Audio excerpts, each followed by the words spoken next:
As he looks up to the hills, he remembers well the God in whom he trusts, the God who is highly exalted, higher than the hills themselves. The journey is long and the journey is hard. How will we make it? How will we endure? From where will our help come?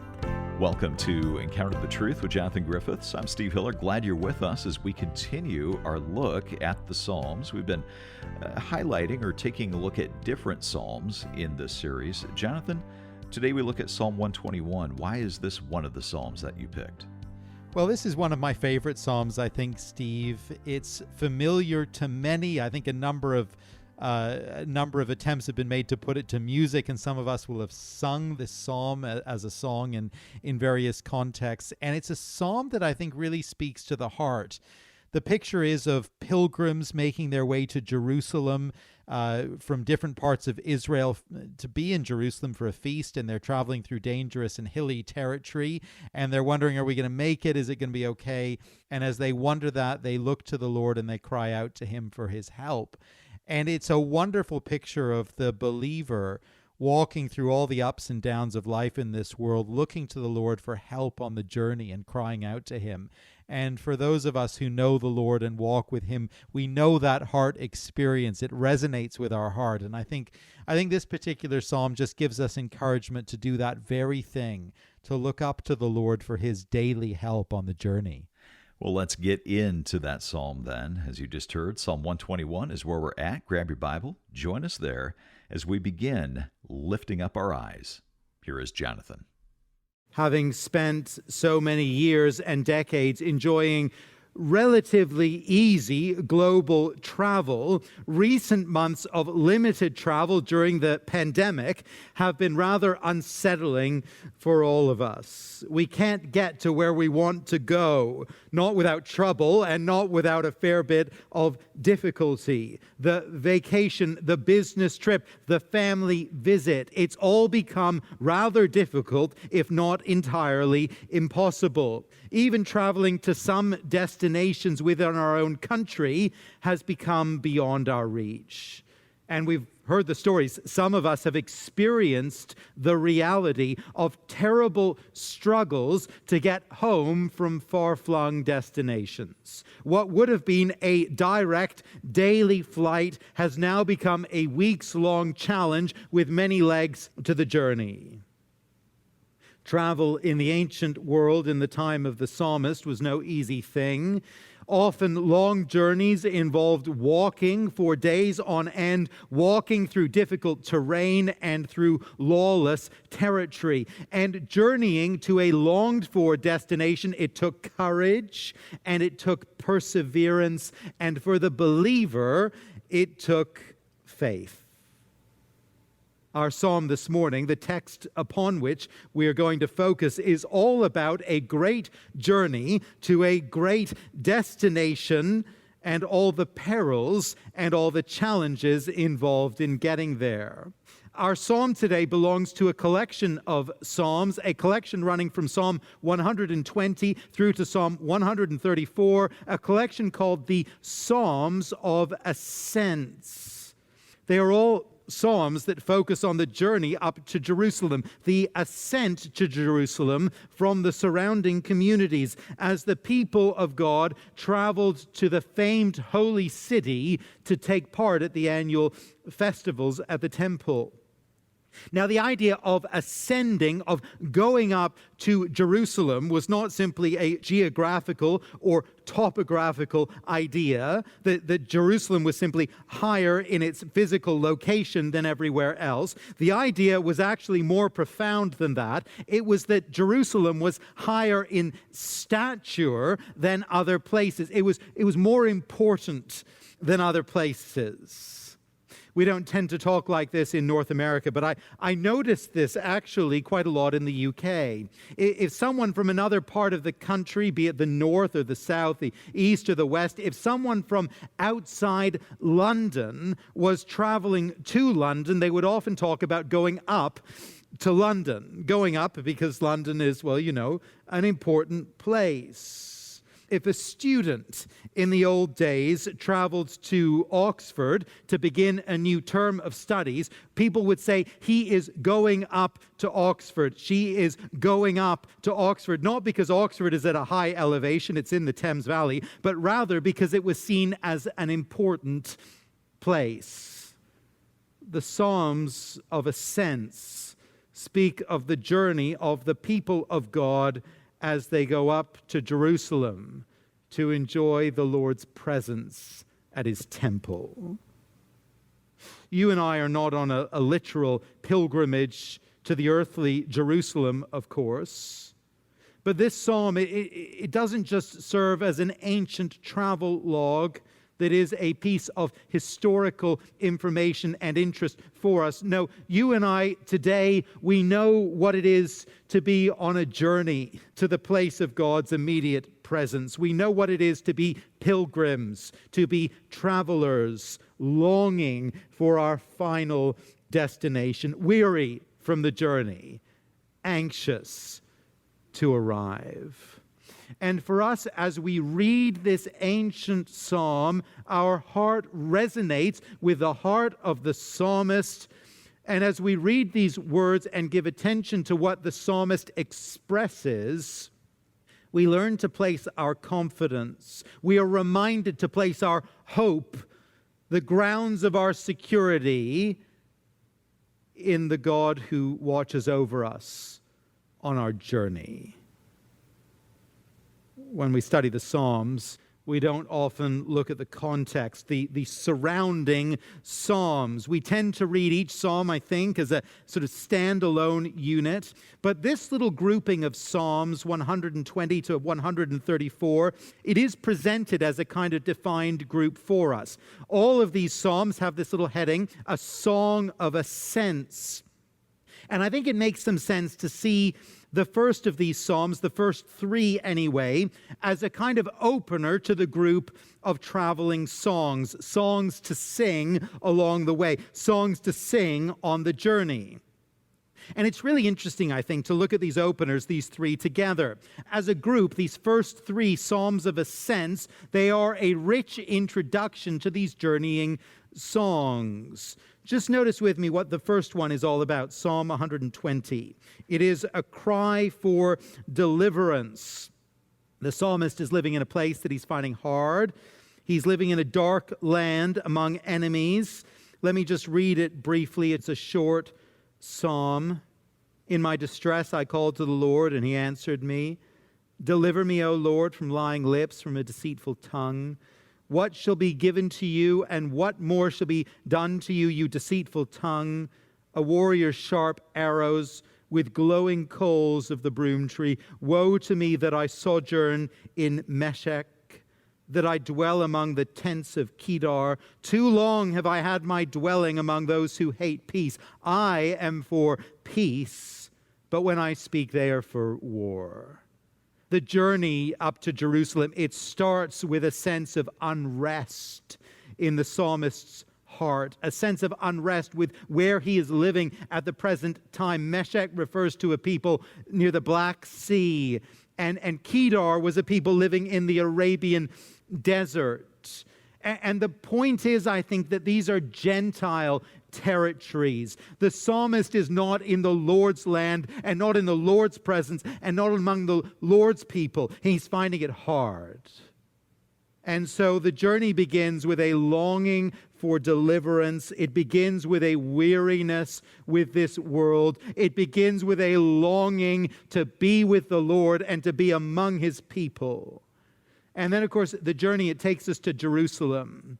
And the destination is the focus now in Psalm 122, skipping over. Just jump over with me and notice this third psalm in the group.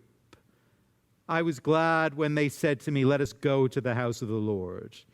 Our feet have been standing within your gates, O Jerusalem.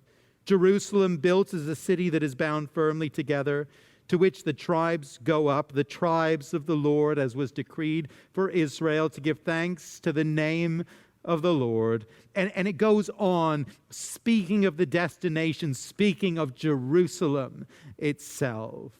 Now, in the middle of this opening set, our psalm, Psalm 121, it focuses on this journey from the Gentile lands of Psalm 120 to the city of God of Psalm 122. Psalm 121 is the story of every believer's pilgrimage to the glorious city, the city above, the home of the people of God. It is the prayer of every believer on the way. If you today are weary of this present world and longing for your home above, this is your prayer, and this is my prayer. Now, we're going to dig into the psalm together and see how it is that the Lord cares for us on this journey. But before we get into the details, you and I, we need to pause and we need to make sure that our heart is in tune with the heart of the psalmist. In Psalm 120, the psalmist has seen the sin and the ugliness of life outside God's presence, life in this fallen world. And he set his sights on Jerusalem. He set his sights on the Lord's presence. And so now he is willing to undertake this hard and long and arduous and dangerous journey of Psalm 121 because that's where his heart is. You're listening to Encounter the Truth with Jonathan Griffiths, a message called Lifting Up Our Eyes. And we're going to pause right here, but we'll get back to this message in just a moment. If you ever miss a broadcast in our series, which is called Songs of the Heart, you can always come to the website and you can listen to each and every program there. Just stop by encounterthetruth.org. There you can stream the program or download an MP3. Again, that's at encounterthetruth.org. And if you have just joined us, we're in the book of Psalms. We're in Psalm 121. As we continue the message. Once again, here is Jonathan. Vacations aren't really happening this year as they normally do for most people. We ourselves as a family, we would normally around now take a little road trip down to the United States. We actually had it all booked, but that's not possible this time. So we're staying more local this year. I guess that's true for many people. But I think we all know that sense of weariness that often precedes a vacation. Maybe you even feel that now. Work has been busy, and keeping on top of the house or the yard, it's been tiring. Those weeds have been killing you. And just packing up and getting out of town for a few days, that's all you want to do. And as you depart, as you pack up and you leave, there's a destination in mind, a beach somewhere maybe, a beautiful place where there's refreshment and relaxation and sunshine and good food, whatever it is, wherever you go. Now, as you set off on your journey, you are propelled both by the sense of weariness of the place from which you are going, the weariness of your place of departure, and the joyful anticipation of the place to come. Now, that's what we see happening here in this section of the Psalms. Weariness of the place of departure, Psalm 120, and the joyful expectation of the destination, Psalm 122. And those two book-ending realities propel the pilgrim along the journey. And you know, those two things, they need to be propelling us too each day of our journey. You know, I hope you and I today see and feel the weariness of this present world. And I hope we have fixed in the eyes of our heart the prospect of heaven. See, if we don't have that fixed in our heart, the danger is that we're going to slow down on this journey, and perhaps we're actually going to get waylaid on this journey. On our little summer road trips, we have one or two places that we normally like to stop along the way. There's a little town in Vermont where we often like to stop for a meal when we're traveling down to the East Coast in the United States. It's a pretty little town. I think it may even, well, it has its roots maybe in the early 19th century or even dipping into the 18th. It's got a nice village green in the middle with 3 or 4 pretty churches surrounding the green, and we often get a pizza or something and sit in the park and have a rest on the journey. And once or twice it's occurred to me when we've stopped there on our journey, why do we bother driving any further? Let's just end the journey here and spend our week right here. It's nice enough. But of course, it would end up being a very boring week. It's no destination. It's a point on the journey. You and I, we need to avoid the temptation to stop on our journey to Zion above. We need to avoid the temptation to get waylaid by the attractive things in the world around us, the pleasures and the pursuits and the possessions that vie for the affections of our heart.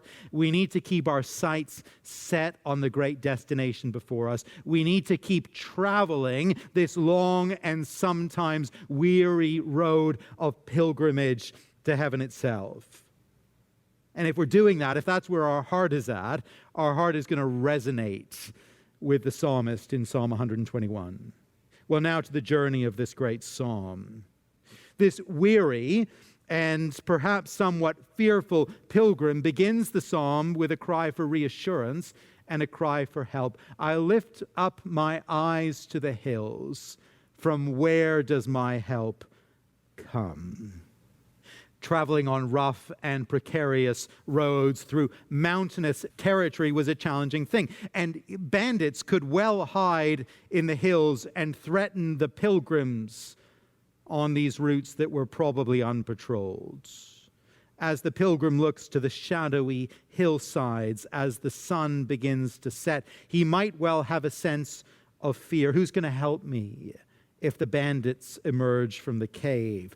From where will my help come? But as he looks up to the hills, he remembers well the God in whom he trusts, the God who is highly exalted, higher than the hills themselves.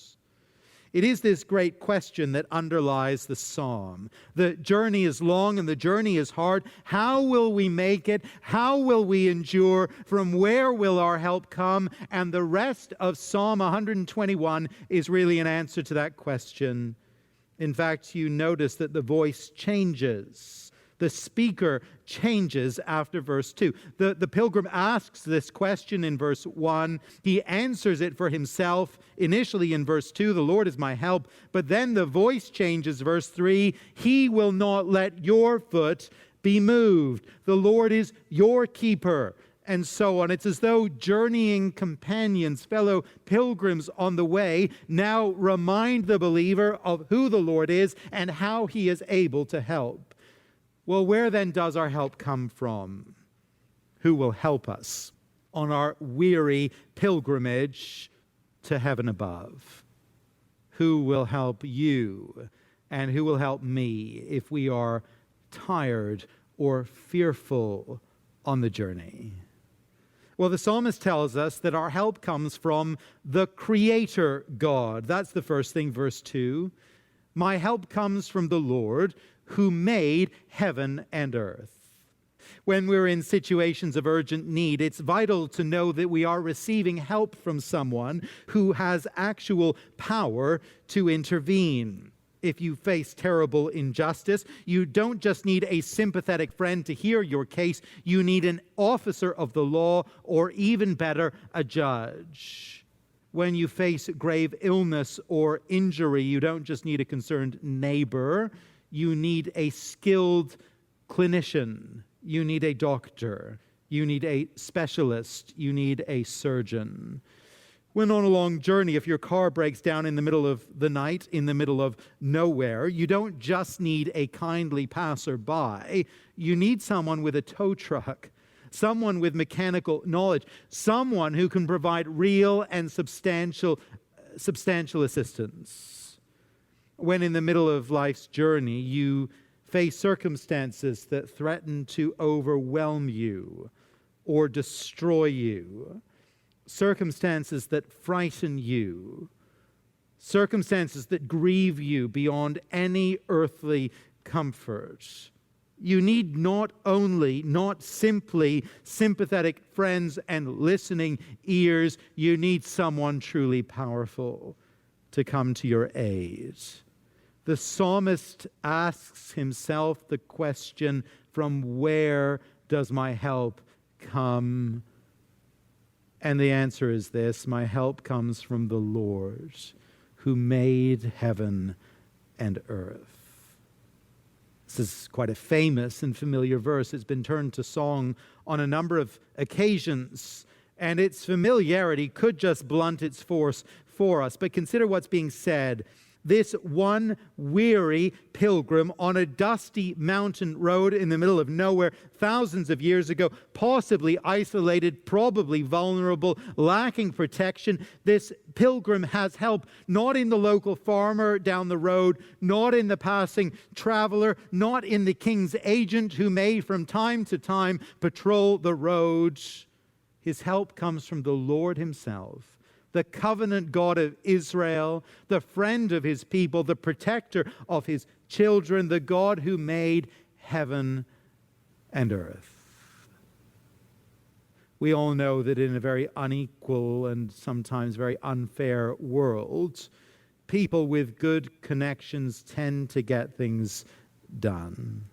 They tend to find that things go their way. That's just life in a world, isn't it, where power and money talk.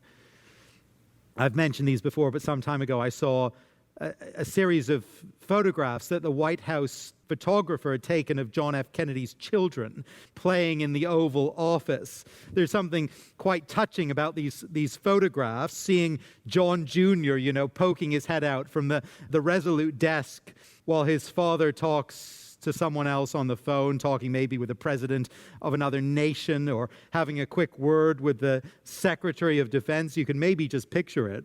But there's something quite touching about a child here with access to the most powerful person in the world. You and I may be of very little account in the eyes of this world.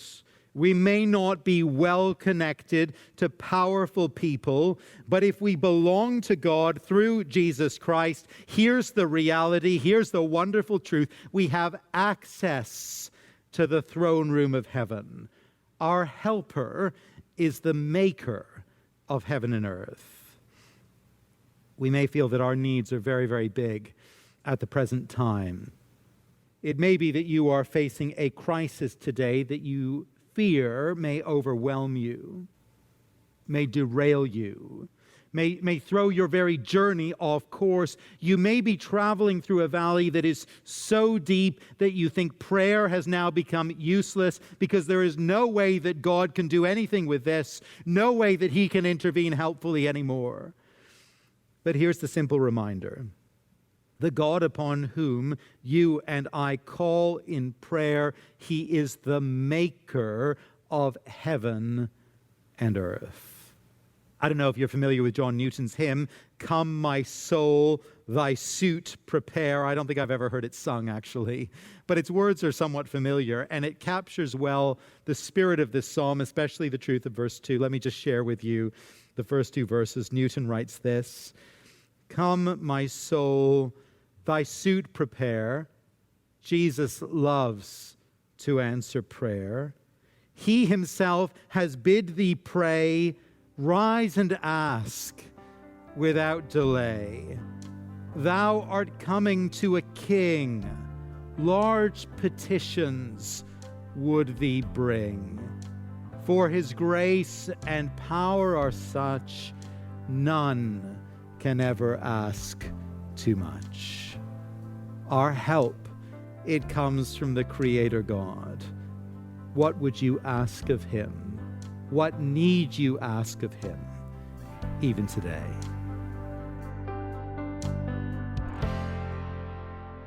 Jonathan Griffiths here on Encounter the Truth, a message called Lifting Up Our Eyes. And we have to pause right here. We're going to continue this message next time.